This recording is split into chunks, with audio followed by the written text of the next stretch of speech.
औज़ुबिल्लाहिमिनश्शैतानिर्रजीम बिस्मिल्लाहिर्रहमानिर्रहीम। अस्सलाम वालेकुम नाज़रीन, आपको खुश आमदीद कहते हैं ECI स्टूडियो में। जैसा हमने आपसे कहा था कि हम आपके लिए ऐसी चीज़ें लेके आएंगे, ऐसी बातें लेके आएंगे, ऐसे लोगों से मिलवाएंगे जिनकी गुफ्तगू आपको अपनी ज़िंदगी को बदलने में अहम तरीन किरदार अदा करेगी। तो उसी कड़ी को आगे बढ़ाते हैं, उसी सिलसिले को आगे बढ़ाते हैं। आज हमारे पास मौजूद हैं ECI के मैनेजिंग डायरेक्टर सलीम जहांगीर साहब। इनके जो चाहने वाले हैं, इनके जो मानने वाले हैं, वो ये कहते हैं कि ये गुफ्तगू बहुत अच्छी करते हैं और गुफ्तगू जो दिलों को असर देती है, दिलों तक अपना पैगाम मुंतकिल करती है, उसके अंदर इनकी शायरी भी है और उसके साथ साथ कहानी बयानी भी है। तो कहानी से सीखना ये हमने बचपन से अपनी नानी से, दादी से, वालिदैन से सुनते चले आ रहे थे। तो आज सलीम साहब हमारे साथ मौजूद हैं। मैं इनसे रिक्वेस्ट करूंगा कि सर आप कोई हमें ऐसी कहानी सुनाएं जो कहानी बहुत बामानी हो। यकीनन आपकी हर कहानी बामानी होती है, लेकिन हमारी यूथ के लिए, हमारे सुनने वालों के लिए उसके अंदर कोई ऐसा सबक मौजूद हो जिससे वो अपनी ज़िंदगी की राहें जो है उन्हें रोशन कर सकें। बहुत शुक्रिया बख्तियार। कहानियाँ बहुत सारी हैं और हम सुनाते भी रहते हैं, सुनते भी रहते हैं। मेरे जहन में दो आ रही हैं, आपने एक कहा, लेकिन ये कि दो कहानियाँ मेरे जहन में आ रही हैं। पहली इस तरह से है कि एक उस्ताद थे, वो बहुत माने ताने उस्ताद थे और उनके शागिर्द जो हैं वो अमूमन उनसे कामयाबी के राज मालूम करते रहते थे। तो और बहुत सारे ने ये शिकायत करनी कि जो आप चीज़ें बताते हैं वो उससे कुछ हो नहीं पा रहा, कोई मेरी ज़िंदगी में तो बदलाव नहीं आ रहा।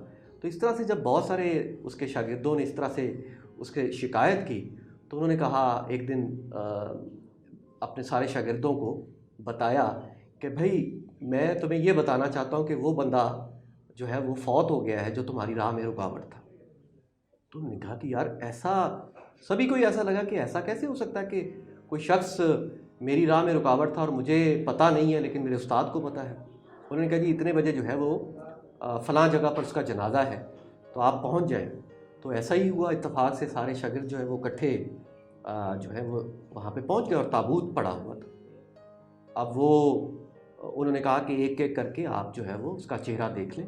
अब वो एक एक करके जो है वो गुज़रते गए, देखते गए।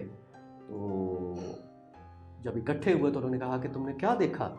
अब सब एक दूसरे की तरफ देख रहे थे, मुतवज्जो थे।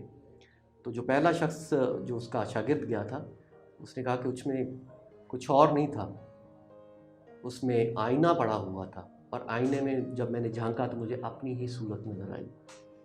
तो इसका मतलब है कि उस्ताद जी ये कहना चाह रहे थे कि दरअसल अपने रास्ते में रुकावट आप खुद थे।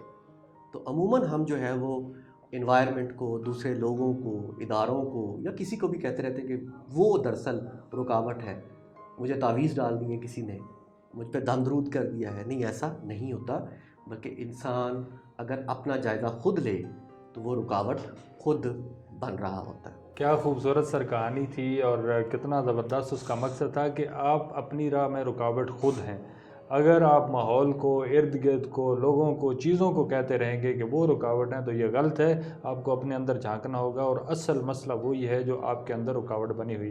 तो इतनी कहानी खूबसूरत और इतनी शानदार कहानी, इतनी बामानी कहानी सुनने के बाद आपने कहा था कि मैं दो कहानियाँ सुनाऊंगा, हाँ, तो क्यों ना दूसरी कहानी भी आपसे दूसरी कहानी बड़ी ज़बरदस्त है। अमूमन हम लोग उसमें भी मामला अपनी ज़ात से ताल्लुक़ रखता है। हम कहते हैं कि कुछ हो नहीं रहा, हम तो रब पे बड़ी तवक्कल करते हैं, हमने तो सब कुछ रब पे छोड़ रखा है।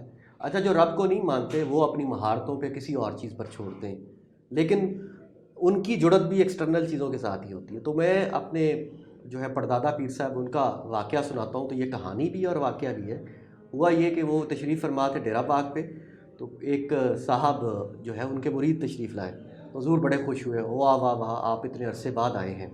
तो उन्होंने हुज़ूर ने क्या किया कि अपने जो लांगरी है, लांगरी कहते हैं किचन में जो सारा इंतज़ाम संभालता है, उसको आवाज़ दी कि अली बख्श साहब जल्दी से आइए, देखिए कौन आया है, इनके लिए चाय लेके आए। तो वो चाय लेने चले गए, लेकिन चाय आधे घंटे तक ना आई। तो हुज़ूर ने फिर आवाज़ दी, तो वो अली बख्श साहब फिर वापस आए और डरते डरते कि हुज़ूर ने कहा कि क्यों, चाय क्यों नहीं लाए। तो उन्होंने बताया कि हुज़ूर वो दूध नहीं है। अच्छा, चाय के लिए दूध नहीं है? तो आप ख़ुद तशरीफ़ ले गए किचन में और कहा कि क्या क्या है तुम्हारे पास चाय के लिए दूध के अलावा। उसने कहा कि मेरे पास देगची है। उन्होंने कहा अच्छा, देगची उठाइए। और क्या है? पानी है, तो पानी डालिए। और क्या है? کہتے چولہا ہے. اور کیا ہے؟ ماچس ہے. تو چلے چولہا روشن کریں، پھر اس پر دیگچی رکھیں. اور کیا ہے؟ کہتے پتی ہے، وہ ڈالیں. اور کیا ہے؟ اس طرح سے کرتے کرتے جو ہے وہ چائے جو پتی ڈلی ہوئی تھی وہ بوائل ہونا شروع ہو گئی. اور اسی دوران جو ہے وہ دروازہ ناک ہوا اور ایک اور مرید تشریف لائے. تو انہوں نے بتایا کہ حضور میں دودھ لے کے آیا تھا نذرانے کے طور پر آپ کے لیے، تحفے کے طور پر. تو حضور نے فرمایا کہ دیکھا دودھ اس وقت آنا تھا.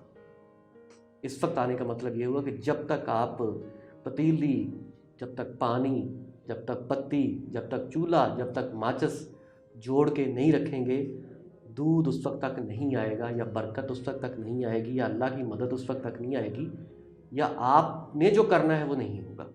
تو ہم عموماً یہ کرتے ہیں کہ ہم دودھ یا کسی ایک چیز کے انتظار میں بیٹھ جاتے ہیں اور 10 کام چھوڑ دیتے ہیں. تو 10 کام ہوں گے تو 11واں کام ہوگا.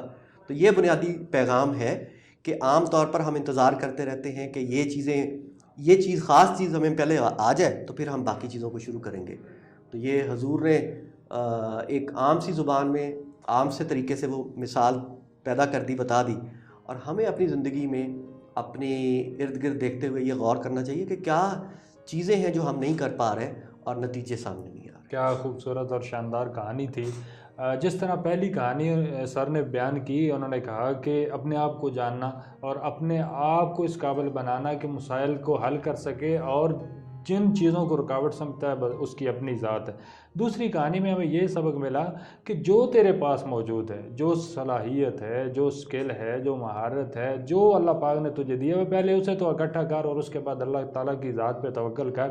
وہ یقیناً راستے کھولتا ہے. تو ہم ان چیزوں سے اپنے آپ کو دور کر لیتے ہیں اور شکوے پہ، گلے پہ آنا شروع ہو جاتے ہیں. تو ساتھیو، یہ ہمارا پروگرام ECI اسٹوڈیو کا ایک اور انیشیٹو ہے، کہانی بدلے زندگانی. اور اس میں آج ہمارے مہمان تھے سلیم جہانگیر صاحب. انہوں نے 2 کہانیاں آپ کو سنائیں. یقیناً یہ آپ کی زندگی میں ایک بدلاؤ لائیں گی. ان باتوں کو اپنے ساتھ رکھیں اور مشعل راہ کے طور پہ لے کے چلیں. یقیناً آپ کو اس سے بہت زیادہ فائدہ ہوگا. اسی طرح اور بھی دوست ہمارے ساتھ یہاں موجود رہیں گے اور کہانی کے ذریعے بدلے زندگانی کے تصور کو اجاگر کریں گے. آپ سب کا بہت شکریہ. پاکستان زندہ باد.